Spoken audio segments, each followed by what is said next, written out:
সুপ্রিয় দর্শক, বাংলাদেশ টেলিভিশনের নিয়মিত আয়োজন ফাঁসিবাদের দিনলিপি অনুষ্ঠানে আপনাদের সবাইকে স্বাগত জানাচ্ছি। আপনাদের সঙ্গে আছে আমি সাইদ খান। আলোচনার জন্য আমার সঙ্গে আছেন দুজন অতিথি। আমার ডান দিকে আছেন university of liberal arts Bangladesh ইউল্যাবের শিক্ষক অলি হোসেন। বাম দিকে আছেন ইউনাইটেড পিপলস বাংলাদেশ আপের আহ্বায়ক আলী আহসান জুনায়েদ। শাসকরা যখন জনগণের মৌলিক অধিকার কেড়ে নেয় তখনই ঘটে গণবিপ্লব। 69, 90 এবং 24-এর অভ্যুত্থান তাই বলে। জার্মানির হিটলার, ইতালির মুসোলিনি, জাপানের হিদেকি তোজো, স্পেনের ফ্রান্সিসকো ফ্রাঙ্কো এবং বাংলাদেশের শেখ মুজিব ও হাসিনা তার প্রকৃষ্ট উদাহরণ। মানবজাতির ক্যালেন্ডারের পাতাকে রক্তাক্ত করা দেশ বিদেশের এই শাসকরা জেনে গেছে অত্যাচারের ফলাফল কি হয়। গবেষণামূলক এই অনুষ্ঠানের মাধ্যমে আমরা বিগত সরকারের স্বৈরাচারী ও ফ্যাসিবাদী নীতির ধরনকে খুঁজে বের করবার চেষ্টা করছি নাগরিক অধিকার নিশ্চিতের পথ, যাতে ভবিষ্যতে আর কোনো শাসক নাগরিক স্বাধীনতাকে লঙ্ঘনের সাহস না পায়। দর্শক, আজ 11 নভেম্বর 2025। হাসিনার ফ্যাসিবাদী আমলের শুধুমাত্র এই দিনটিতে কি কি ঘটেছিল অতিথিদের সঙ্গে আলোচনার আগে বিভিন্ন গণমাধ্যম থেকে সংগৃহীত কিছু সংবাদের শিরোনাম দেখে আসি। 2009 এনবিআরের আদেশ জারি, পরে প্রত্যাহার। 2011 তিস্তা চুক্তি দ্রুত সই করতে ভারত চেষ্টা চালিয়ে যাচ্ছে। 2013 সরকারের ঋণ প্রায় 90,000 কোটি টাকা। 2014 ঋণ খেলাপি সংস্কৃতি থেকে আমরা বের হয়েছি, অর্থমন্ত্রী। 2015 আইন থাকলেও বাস্তবে গণমাধ্যমেরও মত প্রকাশের স্বাধীনতা নেই। 2017 এসকে সিনহার পদত্যাগ। 2018 আদর্শ নির্বাচনী ব্যবস্থা যেন সোনার হরিণ। 2021 যাত্রীদের জিম্মি করে বেশি ভাড়া আদায় চলছে, যাত্রীদের গণ অসন্তোষ। 2022 পিবিআই প্রধানের মামলা, বাবুল আখতার একদিনের রিমান্ডে। 2023 বাংলাদেশ নিয়ে নিজেদের ভাবনা যুক্তরাষ্ট্রকে জানিয়ে দিল ভারত। দর্শক, আমরা শিরোনাম দেখলাম, এবার শুনবো আলোচনা অতিথিদের মুখ থেকে। শুরুতেই যাচ্ছি অলি হোসেন, আপনার কাছ থেকে শুনতে চাচ্ছি। 2011 সালের একটি খবরে আর শিরোনামে আমরা দেখলাম তিস্তা চুক্তি দ্রুত সই করতে ভারত চেষ্টা চালিয়ে যাচ্ছে। এই তিস্তা নিয়ে আমাদের এখনও কথা বলতে হচ্ছে, এর আগেও কথা বলেছি, ঐতিহাসিকভাবে কথা বলেছি, আর কত কথা বলতে হবে জানি না। কিন্তু বিগত রিজিমে এই তিস্তাকেও কিন্তু এক প্রকার কার্ড বানিয়ে ব্যবহার করা হয়েছে রাজনৈতিক, যে এই হয়ে যাচ্ছে বা তিস্তার ন্যায্য হিস্সা আমরা পেয়ে যাব। আপনি আসলে কিভাবে এই বিষয়টিকে দেখবেন? তিস্তা নিয়ে আলাপ করতে হলে আসলে প্রথমত আমাদের যেটিকে অ্যাড্রেস করতে হবে যে বাংলাদেশ সহ এই সাউথ এশিয়া অঞ্চলে ভারত একটা হাইড্রো হেজিমনি বলতে আমরা যেটাকে বুঝাই আর কি, সেই ধরনের একটা হাইড্রো হেজিমনিক একটা সিস্টেম তারা কায়েম করেছে। এবং সেটার সঙ্গে আমরা নতুনভাবে দেখছি যে চায়না সহ আরও বেশ কিছু দেশ সেটাতে চ্যালেঞ্জ করার চেষ্টা করছে, কিংবা তারা নিজেদের মতন করে সেটাকে একটা মোকাবিলা করার পদ্ধতির মধ্যে দিয়ে আগাচ্ছে, নেপাল সহ। কিন্তু বাংলাদেশের ক্ষেত্রে আমরা যেটা দেখেছি, আমাদের আসলে সেই অর্থে দীর্ঘমেয়াদী কোনো হাইড্রো ডিপ্লোম্যাটিক কোনো পরিকল্পনা কখনোই ছিল না, যেটা আমাদের জন্য ভীষণ রকমের একটা বড় ক্ষতি করেছে। কারণ বাংলাদেশ, আমরা তো বলি বেঙ্গল ডেল্টা, এবং ডেল্টাইক যেই জমির যেই বৈশিষ্ট্য, আমরা তো আসলে একটা সোপানের মধ্যে আছি, ফলে আমাদের এখানে নদীর বৈশিষ্ট্যগুলো ভিন্ন রকম। এখানে নদী তার গতিপথ পরিবর্তন করবে, এবং আপনি যত বাঁধই দেন আসলে নদীকে আপনি আটকে রাখতে পারবেন না, কিংবা সেটার খুবই একটা ডেভাস্টেটিং পরিবেশগত বিপর্যয়ের দিকে নিয়ে যাবে। ফলে তিস্তার ঘটনার ক্ষেত্রে আমরা সেই একই ব্যাপারটাই দেখেছি এবং ভারতের সেই হাইড্রো হেজিমনি চ্যালেঞ্জ করার কোনো আগ্রহ কিংবা কোনো উদ্দেশ্য আসলে বিগত সরকারের কোনো কালই ছিল না, বরং তারা ভারতকে তোষণ করে তাদের হাইড্রো হেজিমনিটা যাতে বহাল থাকে সেই চেষ্টাই করেছেন। তবে আমরা কয়েকটা এরকমের উদ্যোগ দেখতে পেয়েছিলাম, আপনার নিশ্চয়ই মনে থাকবে যে ভারতের সঙ্গে একটা চুক্তি করবার জন্য তারা বেশ কয়েকবার আলাপ উঠেছে জনপরিসরে, ভাষানি থেকে শুরু করে কিন্তু একদমই, এবং আমরা কিন্তু সেখানে আসলে খুব ডিপ্লোম্যাটিক্যালি আগাতে পারি নাই।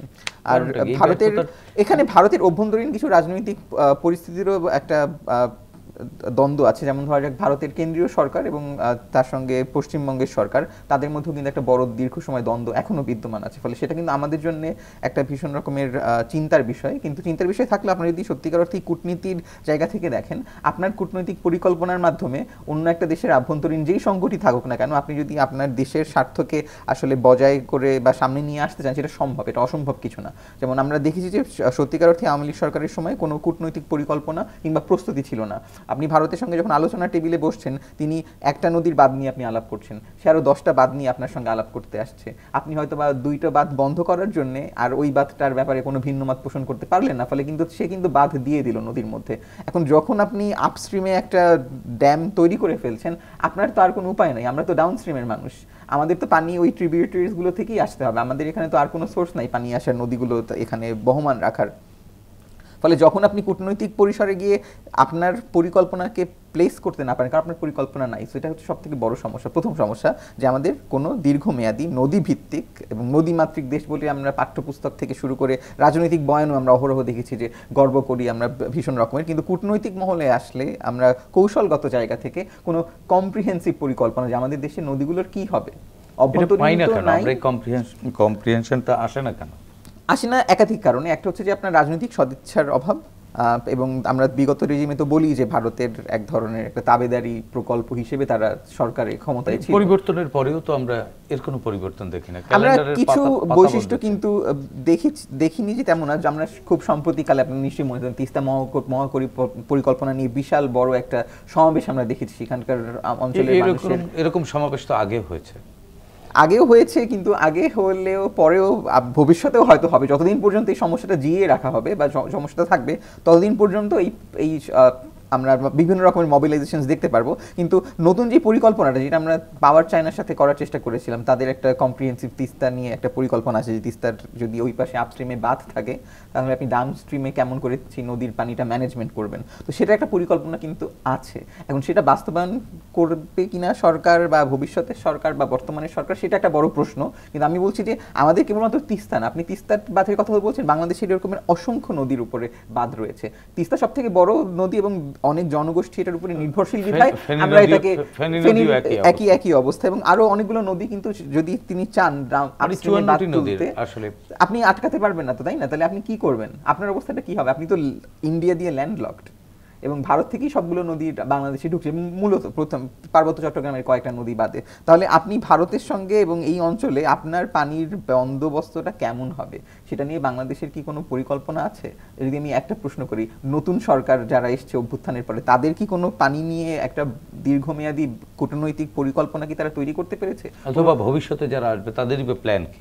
বা ভবিষ্যতের জন্য আপনি তো একটা উদাহরণ রেখে যেতে পারতেন, আপনি কি সেই কোনো পরিকল্পনা গ্রহণ করেছেন? কোনো পরিকল্পনা গ্রহণ করা হয়নি। ফলে এই যে দেখুন যে আমাদের এক ধরনের ইগনোরেন্স বলবো কিংবা রাজনৈতিক সদিচ্ছার অভাব বলবো কিনা আমি ঠিক জানি না, কিন্তু আমাদের একদমই একটা অমনোযোগী অবস্থান এই ব্যাপারে, যে আমি জানি যে অসুবিধাগুলো কি কি আছে, কিন্তু আমরা সেটাকে সমাধান করবার জন্য যথেষ্ট মনোযোগী নই, কারণ আমাদের অন্যান্য কায়েমি স্বার্থ আছে, যে স্বার্থগুলো আমাদের এই স্বার্থের থেকে আরো বৃহৎ আকারে আমাদের নিজেদের রাজনৈতিক চিন্তার মধ্যে প্রভাবিত হয়ে আছে। জি, ধন্যবাদ জুনায়েদ।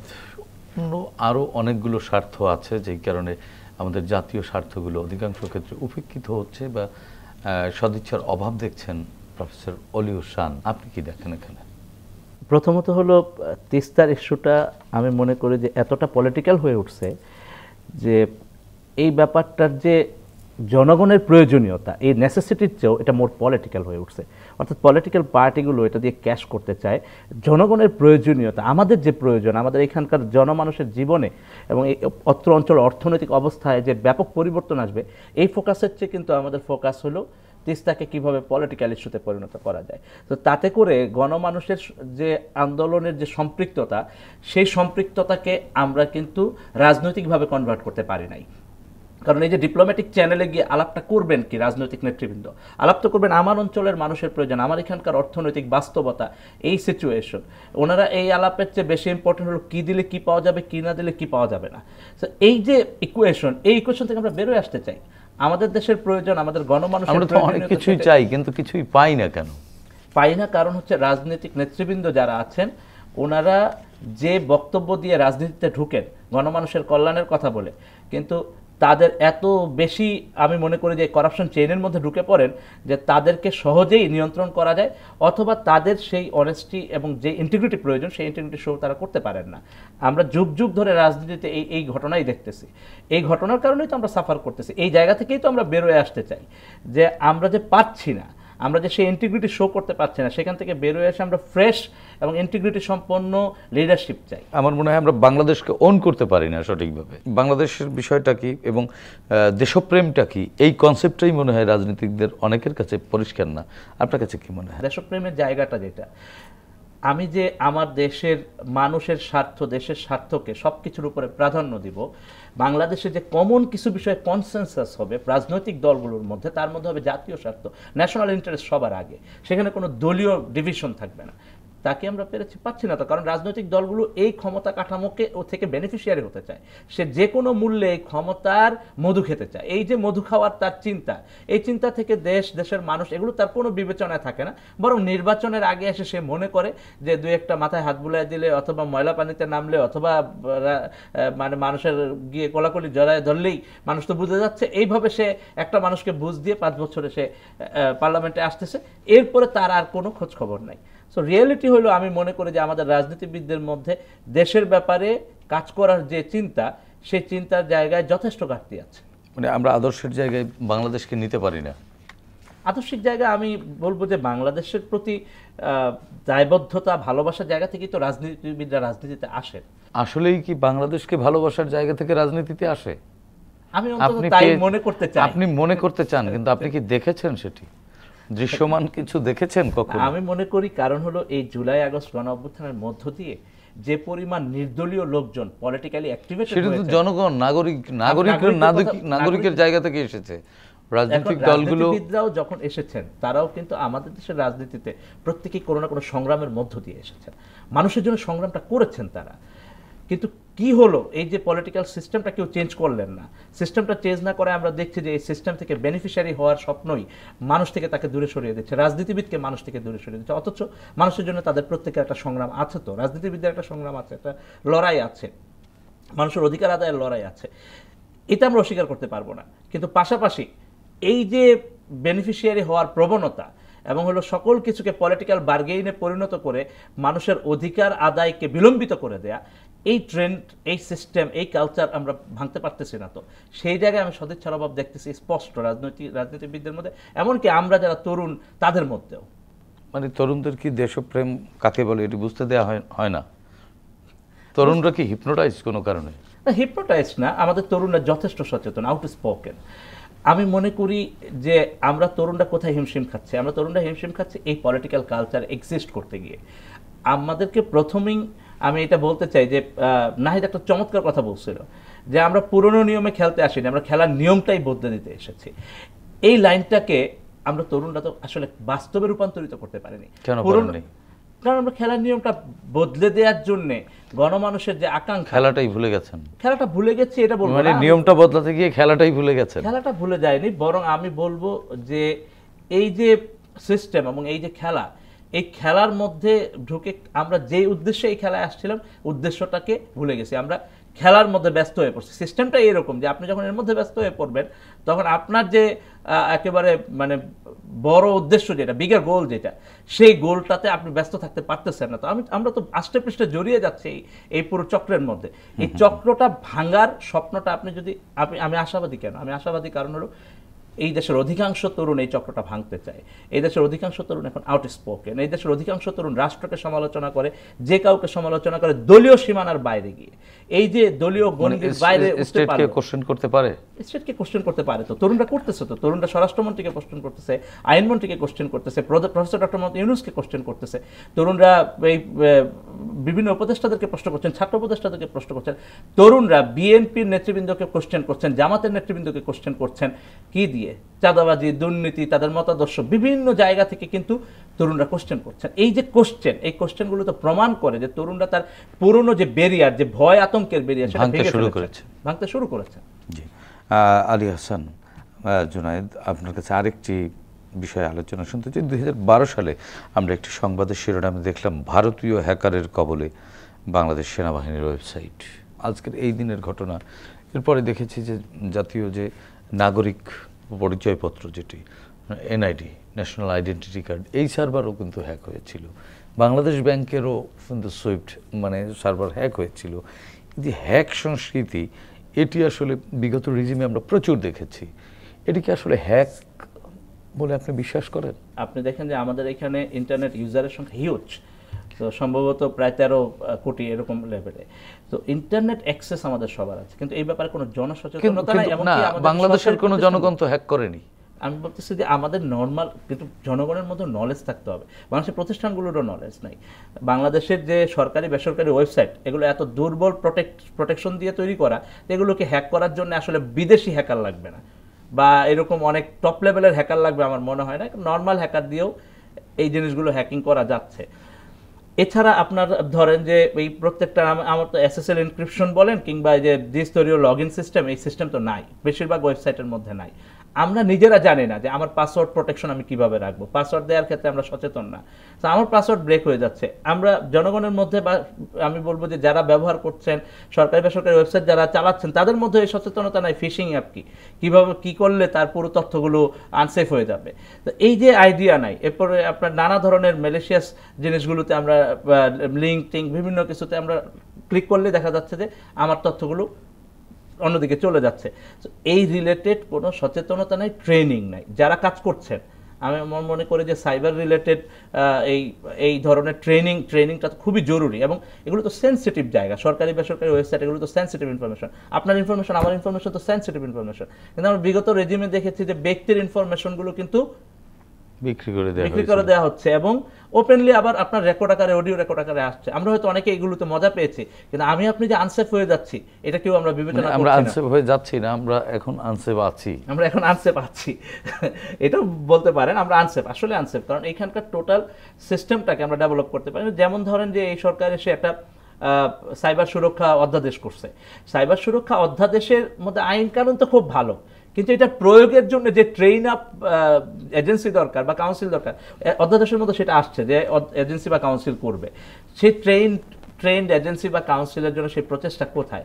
আমরা কিভাবে বুঝবো যে এইখানে এরকম ট্রেন আপ লোকেরা আছেন যারা প্রতিরোধ করবে না? আমাদের অ্যাকশন হয়ে গেছে কি উন্নত মানের ফুটবল কেনা হলো, কিন্তু খেলোয়াড় নেই।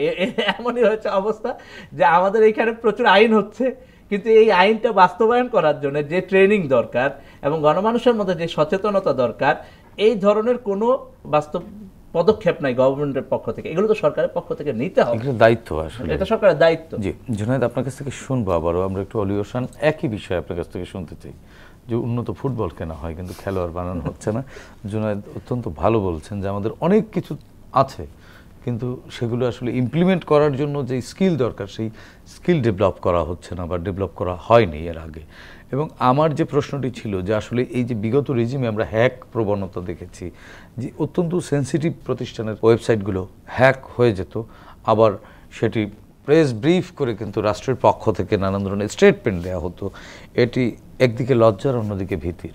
দুটোই আসলে, মানে লজ্জার তো বটে এবং ভীতির, কারণ আমাদের যেটা বললাম যে আমাদের আসলে কোনো তথ্যের সুরক্ষা নেই, এবং আমরা তো এটি কি আসলে হ্যাক হতো না হ্যাক করানো হতো? তথ্য চুরি করতো না চোরদেরকে বলা হতো তথ্য নিয়ে নাও? পর্দার আড়ালে কি হচ্ছে সেটা আমাদের জন্য কেবলমাত্র অনুমান করা সম্ভব, আমরা তো নিশ্চিতভাবে সেটার ব্যাপারে মন্তব্য করতে পারবো না। কিন্তু নাগরিকদের কিন্তু কথা বলতেই হবে নিঃসন্দেহে, এবং নাগরিক স্বার্থের জায়গা থেকেই বলছে যে নাগরিক স্বার্থের জায়গা থেকে আমরা দেখতে পাচ্ছি যে আমাদের তথ্যগুলো হলো আমরা সরকারের কাছে গচ্ছিত রাখছি, রাষ্ট্রের কাছে গচ্ছিত রাখছি, এবং রাষ্ট্র সেটা নিরাপত্তা বিধান করতে পারছে না। অথচ সেই একই রাষ্ট্র, একই সরকার এসে আমাদের নিরাপত্তার অজুহাতে গ্রেপ্তার করে নিয়ে যাচ্ছেন, সাইবারে স্পেসে কোনো একটা মন্তব্য করবার জন্য এসে আমাদের ছোট সন্তানদেরকেও ধরে নিয়ে যাচ্ছেন। ফলে এই যে একটা দ্বিচারিতা, দেখুন আপনার একই সঙ্গে কোনো সাইবার ইনফ্রাস্ট্রাকচারের কোনো নিরাপত্তা নাই, আবার একই সঙ্গে সাইবার স্পেসে নাগরিকরা যখন কোনো একটা মন্তব্য করছে তখন তার জন্য সে আবার সেটা একটা সরাসরি আইনি এবং নিপীড়নের শিকার হচ্ছেন। ফলে এই যে দ্বিচারিতা, সেটা আমাদের বর্তমান সাইবার নিরাপত্তা ব্যবস্থার যে একটা বড়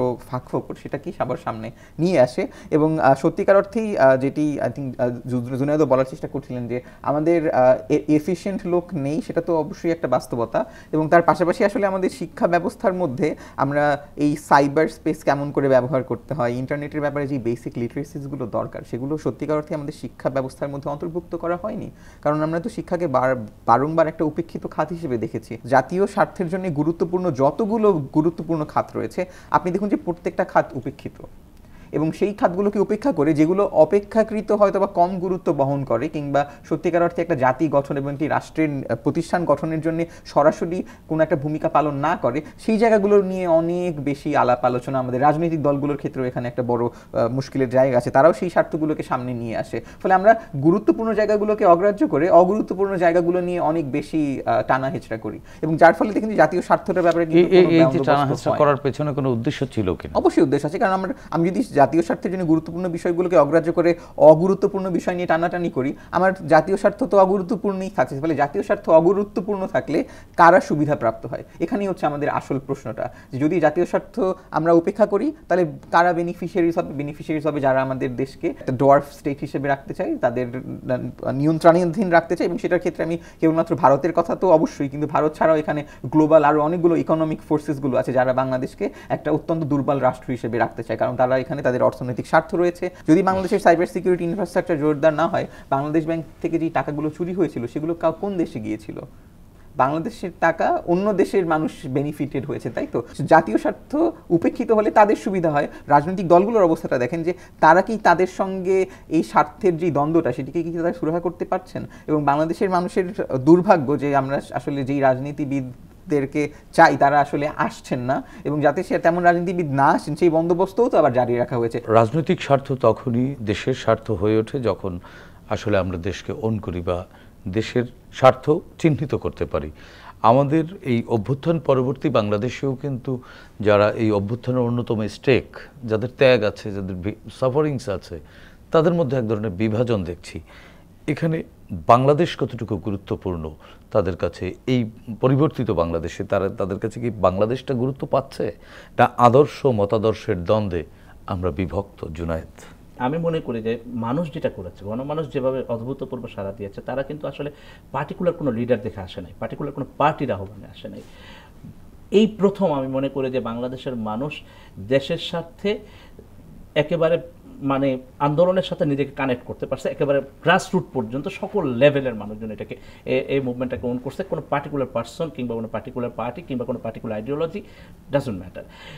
এই যে এই পয়েন্টটাকে আমি মনে করি আমরা তরুণরা রিড করতে ব্যর্থ হয়েছে এই জায়গা থেকে, যে গণঅভ্যুত্থান পরবর্তী সময়ে স্বাভাবিকভাবে এখানে তো বিভিন্ন রাজনৈতিক দলের অংশগ্রহণ ছিল, প্রত্যেকটা রাজনৈতিক দলের লোকজন তার রাজনৈতিক টেন্টে ফিরে গেছে, কিন্তু আমরা এটা বুঝতে পারিনি যে পরিমাণ মানুষজন এই গণঅভ্যুত্থানে অ্যাক্টিভেটেড হয়েছে, ইভেন রাজনৈতিক টেন্টের মানুষজনও তারা তার ওই সীমানা থেকে উঠতে পেরেছেন, উঠে তারা আসলে গণঅভ্যুত্থান বা বিপ্লবের জায়গা থেকে এই বাংলাদেশকে দেখেছেন। বাইরে যারা আছেন ভালো ভালো জায়গায় তারা কল করতেছিলেন যে আমি দেশে চলে আসতে চাই, দেশে কন্ট্রিবিউট করতে চাই। এই ঘটনা তো আগে কখনো এরকম ঘটছে কিনা আমার জানা নেই।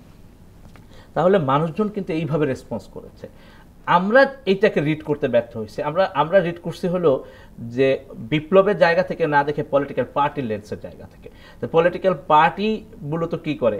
পলিটিক্যাল পার্টি বেসিক্যালি জনগণ এবং রাষ্ট্রের মধ্যে সংযোগ স্থাপন করে, কিন্তু আমরা যারা রেভলিউশনারিরা তো অটোমেটিক্যালি জনগণের সাথে কানেক্টেড, আমাকে আর ব্রিজ করতে হচ্ছে না। এই স্পেসটা আমরা ধরতেই পারি না, ওই ব্যাটেলেই আপনি ওই গ্রাউন্ডেই আপনি। হ্যাঁ, এখন এই যে জায়গাটা আমরা ধরতে না পারায় যেটা হয়েছে, প্রত্যেকের আলাদা আলাদা পলিটিক্যাল ভিউজগুলো প্রভাবিত হয়ে গেছে, প্রত্যেকে প্রভাবিত হয়েছে যার যার পলিটিক্যাল জায়গাগুলো থেকে। নাম্বার ওয়ান এইটা। নাম্বার টু হলো এটা আনফরচুনেট ঘটনা যে আমরা যারা অভ্যুত্থানে আন্দোলনে নেতৃত্ব দিয়েছি, সামনে থেকেছি, এই সংখ্যাটা আমরা অল্প কিছু মানুষের মধ্যে ফিক্সড করেছি। এই অভ্যুত্থানে প্রত্যেকটা মানুষ, দে ওয়ার দ্য লিডার্স, কারণ এই মাঠে আমরা এই অভ্যুত্থানকে গণমানুষের মধ্যে পৌঁছায় দিতে পারি। গণ অভ্যুত্থান বলেছি, গণ অভ্যুত্থান বলেছি, কিন্তু গণ অভ্যুত্থানের ফলে মানুষের মধ্যে যে আকাঙ্ক্ষা, সেই আকাঙ্ক্ষা নিয়ে যে জনগণের সাথে আলোচনা, সেটা তো আমরা করি নাই, আমরা জনগণের সাথে কানেক্ট করি নাই। বরং রাজনীতিবিদরা যেটা করেছেন, রাজনীতিবিদরা নিজেকে জনগণের রিপ্রেজেন্টেটিভ ভেবে ওনারা আলোচনা করেছেন, নিজেরা ডিক্লেয়ার করেছেন। আমি মনে করি যে প্রত্যেকটা বিশ্ববিদ্যালয় এবং প্রত্যেকটা আন্দোলনের যে স্পটগুলো ছিল, সেখানে প্রত্যেকটা স্টেক হোল্ডার সবার সাথে আলোচনার ভিত্তিতে এই আকাঙ্ক্ষাকে একটা কমন কনসেনসাসে আনা সম্ভব ছিল। সেটা কিন্তু আমরা করতে পারিনি। এখন কি অসম্ভব হয়ে গেছে? এখন পুরোপুরি অসম্ভব হয়নি, তবে অনেক কঠিন হয়েছে। তাহলে কি এই অভ্যুত্থান অনেকটাই হাতছাড়া হয়ে গেছে বলবেন? অভ্যুত্থান হাতছাড়া হয়েছে এই জায়গা থেকে যে অভ্যুত্থানের মিনিংটা যে বৈপ্লবিক, সেই বৈপ্লবিক জায়গা না হয়ে অভ্যুত্থানটা শুধু ক্ষমতা বদলের জায়গায় চলে যাচ্ছে। আমি তো মনে করি এই জায়গা থেকে হতাশ হওয়ার জায়গা আছে। বাংলাদেশের মানুষজন তো এই কারণেই হতাশ, ক্ষুব্ধ, যে এইটা তো ক্ষমতা বদলের ইকুয়েশন ছিল না, এটা রাজনীতি বদলের ইকুয়েশন ছিল, এটা রাজনৈতিক সংস্কৃতি বদলের ইকুয়েশন ছিল, এটা শাসন কাঠামো, ক্ষমতা কাঠামো বদলানোর ইকুয়েশন ছিল। সেই জায়গায় তো আমরা নিতে পারিনি। ব্যর্থতা আমাদের সবার। এই ব্যর্থতার দায় না, জনগণ তো এ দায় নিবে না। জনগণ তো তাদের নাগরিক দায়িত্বটুকু পালন করেছে, আপনি নাগরিককে কেন দায় দিবেন? আমি ব্যর্থতা আমাদের সবার বলতে আমি বুঝিয়েছি রাজনৈতিক দল এবং নেতৃত্বে যারা ছিলেন প্রত্যেককে, ইনক্লুডিং মি। এই ব্যর্থতা আমাদের সবার। আপনি দেখবেন 5 তারিখের পর থেকে রাষ্ট্রে আইন শৃঙ্খলা ছিল না, ছাত্র তরুণরা কিন্তু রাস্তায় নেমে ট্রাফিক সিস্টেম কন্ট্রোল করেছে, রাষ্ট্রে আইন শৃঙ্খলা নিয়ন্ত্রণ করেছে। যে লেভেলের ম্যাসাকারের চিন্তা আওয়ামী নেতাকর্মীরা দীর্ঘদিন ধরে মানুষের মধ্যে দিয়ে গেছিলেন, ওবায়দুল কাদের বলতেন 10 লাখ, 1 লাখ, 5 লাখ লোক একদিনেই মরে যাবে, তার কিছু কি ঘটেছে? কিছুই ঘটেনি। তার মানে কি? জনগণ তো তার দায়িত্ব পালন করেছে, জনগণ তো রাষ্ট্রকে ধরে রাখার জন্য, এই দেশের ভালোর জন্য সর্বোচ্চটুকু করেছে। তারা পাহারা দিয়েছে, এই দেশকে পাহারা দিয়েছে। তো সেই জায়গা থেকে তো আমি মনে করি যে আমরা যারা রাজনৈতিক শক্তিগুলো আছেন, ওনারা কেউ এই আন্ডারস্ট্যান্ডিংটাই ধরতে পারেননি, বরং চিন্তা করেছেন চেয়ার, ওই চেয়ারে কখন বসা যাবে এই ইকুয়েশনেই ব্যস্ত হয়ে পড়েছেন। অথচ চেয়ারের রাজনীতিটাই যে পরিবর্তন হয়ে গেছে, মানুষের আকাঙ্ক্ষাটাই যে পরিবর্তন হয়ে গেছে, এইটাকে ধরে আমরা যে একটা নিউ সিস্টেম ডেভেলপ করব, যেটাকে বারবার নতুন বন্দোবস্ত বলা হচ্ছে, কিন্তু এই নতুন বন্দোবস্ত তারা আকর্ষণ করতে পারতেছে। মানে অভ্যুত্থান পিছিয়ে গেছে, একটা লং টার্মের টাইমে আমরা অবশ্যই পিছিয়ে গেছে, এবং রাজনৈতিক স্বার্থটা অনেক বেশি সামনে চলে এসেছে, অনেক বেশি সামনে চলে আসছে ক্ষমতা, চেয়ার, যেই কারণে এই ক্যাওটিক সিচুয়েশন আবারও দৃশ্যমান হয়ে উঠছে। শান ভাই, এই বিষয়ে আপনি যদি কিছু বলতে চান। আমরা শেষ দিকে এই যে আমাদের রাজনীতি বদলের যেই লড়াই, সেই রাজনীতি বদলের লড়াইয়ের ক্ষেত্রে যেহেতু সবারই আসলে খুবই গদিনসীন হবার একটা অত্যন্ত গূঢ় খায়েশ রয়ে যায়, কারণ সেটাতে যে যা যা প্রাপ্য সেটি আসলে তার জন্য অনেক বেশি লোভনীয় হয়ে যায়। ফলে আমার মনে হয় যে সেই লোভের জায়গাটাকে অ্যাড্রেস করাটা খুব প্রয়োজন, এবং আপনি চেয়ারের সঙ্গে যেই ধরনের স্বার্থগুলো এসে হাজির হয়, তাই না, যে আপনি ভালো গাড়ি পাবেন, ভালো বাড়ি পাবেন, ভালো অর্থকড়ি পাবেন, এই সুবিধাটাকে পুরোপুরি উঠিয়ে দেওয়া প্রয়োজন, পুরোপুরিভাবে। আপনি একটা রাজনৈতিক দলের নেতা হবার পরে আপনি যদি কোনো একটা ক্ষমতার কাঠামোতে যান, আপনি যদি মন্ত্রী হন, আপনি যদি প্রধানমন্ত্রী হন, যেটাই হন না কেন, এই প্রধানমন্ত্রী এবং মন্ত্রী পদগুলোর জন্য যেই ধরনের একটা অসাম্য সুবিধা আমরা দিয়ে রাখি, এটা পুরোপুরিভাবে বন্ধ করতে হবে। বাংলাদেশকেই সামনে আনতে হবে। জনগণের প্রতিনিধি হিসেবে রাখতে চান, তাহলে আপনাকে তার এই সুবিধা আমাদের জন্য এটা অসুবিধা, তার জন্য সুবিধা, এই সুবিধা প্রাপ্তগুলোর খাতগুলোকে বন্ধ করতে হবে। আমরা দেখেছি যে জার্মানিতে, ধরা যাক, খুব একটা ভালো উদাহরণ না, কিন্তু অ্যাঙ্গেলা মার্কেলের মতো মানুষরাও তারা প্রধানমন্ত্রী হওয়ার পরে একটা সাধারণ ফ্ল্যাটে থেকেছেন। কেন বাংলাদেশের প্রধানমন্ত্রীর জন্য কেন গণভবন দখল করে বিশাল একটা জায়গাতে সেখানে সবজি চাষ, হাঁস চাষ করে থাকতে হবে? ভাই ধন্যবাদ। আলী হাসান জুনায়েদ, আমরা যেটি জানতে চাই যে একেবারেই সামনে বাংলাদেশ রেখে আমাদের রাজনৈতিক আদর্শ বা রাজনৈতিক পথচলা হিসেব করবার কথা ছিল, পারিনি, কিন্তু আসলে কি অসম্ভব হয়ে গেছে? আমি আশাবাদী কি কারণে? কারণ আমি সারা দেশটা ঘুরেছি, সারা দেশের এই পরিমাণ তরুণেরা দেশকে নিয়ে ভাবছে। আমার ধারণা যে সমস্ত রাজনৈতিক দল দেশের জনগণের ভাগ্য নিয়ে রাজনীতি করবেন, তাদেরকে জনগণ উদ্ধৃত করবে, রিজেক্ট করবেই, তাদেরকে এই ক্ষমতা থেকে উচ্ছেদ করবে। এবং হাসিনাকে যেভাবে বিদায় জানিয়েছে, একই রকম উচ্ছেদ করবে, কারণ জনগণের মাইন্ডসেটে রাজনীতি চেঞ্জ হয়ে, অথবা তার চেয়ে তো ভয়াবহ হতে পারে। ভয়াবহ হতে পারে। আমি এতটাই আশাবাদী, আমি শুধু এতটুকু বুঝেছি যে আমরা লং টার্মে পড়ে গেছি, কিন্তু আমি আশাবাদী কারণ এই জেনারেশনের উপর আমি হোপ রাখি। এবং গণ অভ্যুত্থানের নেতৃত্বকে আমি কয়েকটা ফিগারের মধ্যে বন্দী করতে চাই না। গণ অভ্যুত্থানের নেতৃত্বে এই সারা দেশে যারা শহীদ হয়েছেন, আহত হয়েছেন, সামনে থেকে লড়াই করেছেন, এই সংখ্যা অগণিত। এই যে নাগরিক, এই যে ছাত্র তরুণ, এরা এই দেশকে ঠিক করবে। যদি রাজনীতিবিদরা না পারেন, যদি রাজনীতিবিদদের উইল পাওয়ার না থাকে, যদি রাজনীতিবিদদের দেশপ্রেম এবং সেই সদিচ্ছা না থাকে, তারা সামনে এসে এটাকে চেঞ্জ করবেন। আই এম রিয়েলি হোপফুল, কারণ এরা আর কোনো কিছুকে ভয় পায় না। জি, ধন্যবাদ জুনায়েদ আপনাকে, ধন্যবাদ শান ভাই আপনাকেও। প্রিয় দর্শক, 24-এর ছাত্র জনতার গণ অভ্যুত্থান পৃথিবীর ইতিহাসে এক নতুন পরিচিত করেছে বাংলাদেশকে। জনগণ আসলে শাসকের শোষণ নয়, চায় স্বচ্ছতা ও জবাবদিহিতামূলক রাষ্ট্র ব্যবস্থা, যার মাধ্যমে রাষ্ট্রে তাদের অধিকার নিশ্চিত হবে, প্রজা থেকে হয়ে উঠবেন নাগরিক। আসুন নতুন এই বাংলাদেশকে আমরা নাগরিক বান্ধব হিসেবে গড়ে তুলি, সাধ্যমতো ভূমিকা রাখি দেশ ও জাতি গঠনে। দর্শক, দেখা হবে আগামী পর্বে নতুন অতিথির সঙ্গে। ততক্ষণ পর্যন্ত ভালো থাকুন, সুস্থ থাকুন, বাংলাদেশ টেলিভিশনের সঙ্গেই থাকুন। খোদা হাফেজ।